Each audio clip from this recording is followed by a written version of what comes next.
Hi guys, this is Jabril Music and Vlogs. So matagal-tagal na tayong hindi nakakapag-upload sa YouTube. So guys, here I am again. I'm back and for today's video is quick unboxing tayo ng bagong release ng Realme na mid-range phone nila, which is the Realme 11 Pro Plus 5G. Yan. So, unbox natin guys. Samahan niyo ako. So, let's go!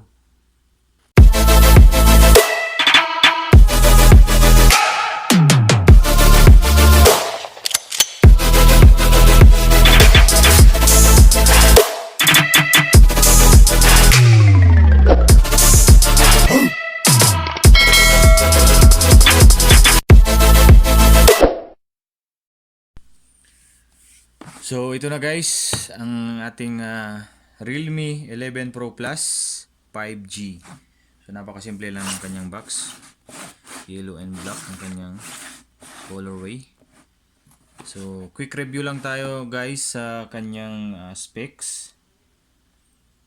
Ang nakasulat dito is 200 megapixel OIS super zoom camera. Yan. Tsaka I think may 8 megapixel ultra wide angle na rin ito and 2 megapixel depth sensor macro lens. So hindi ako, disclaimer lang guys, hindi po ako expert sa mga review ng mga cellphones. So i-share ko lang kung ano po ang aking knowledge about this. So equipped na rin siya ng 100 watts supercharged and 5,000 mAh battery. So malaki-laki na rin siya guys. And 120 Hz curved vision display. And then ang chipset niya is Dimensity 7050 5G chipsets. So yan. Kung hindi naman kayo heavy gamers, is okay na rin to guys. Okay na rin yung chipset niya. So bubuksan natin guys. Yun. So what is inside this one? So ito guys, tignan natin yung nasa loob niya. So dito nakalagay yung kanyang clear jelly case. Yan ang pre niya guys. Paperworks.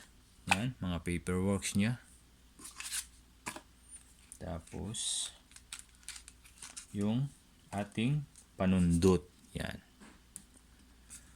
Ang kanyang ejector pin guys. Yan lang. Clear jelly case. At saka ang kasunod is yung cellphone mismo. Yan. Here it is guys.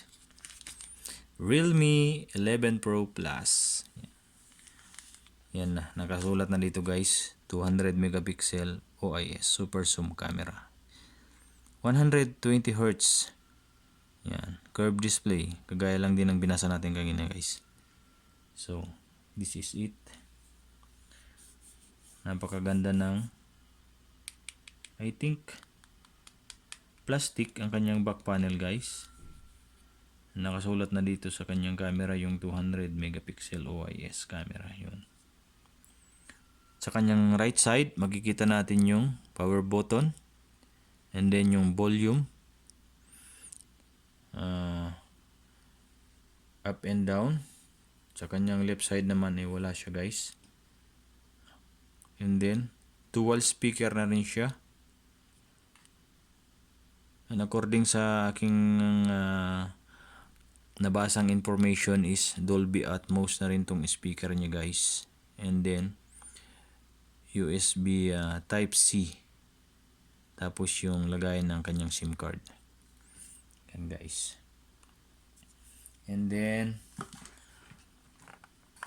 sa kanyang box pa is nandito na ang kanyang 100 watts super book. Yan. Fast charging.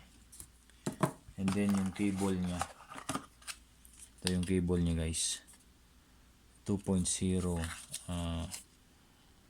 USB Type-C. Yan. Yan lang guys, ang kanyang ang nasa box niya guys. So,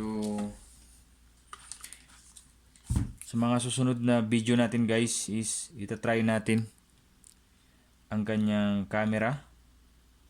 And then, kung ano pang ibang features nito, isi-share ko sa inyo. Yun lang guys, ang ating quick unboxing patungkol dito sa Realme 11 Pro Plus 5G. So, thanks guys sa inyong suporta. Hanggang sa susunod nating mga video. Huwag niyong kalimutang i-hit ang subscribe button and pindutin din ang bell notification para ma-notify kayo sa mga susunod nating mga video. So, thanks guys. God bless and peace out.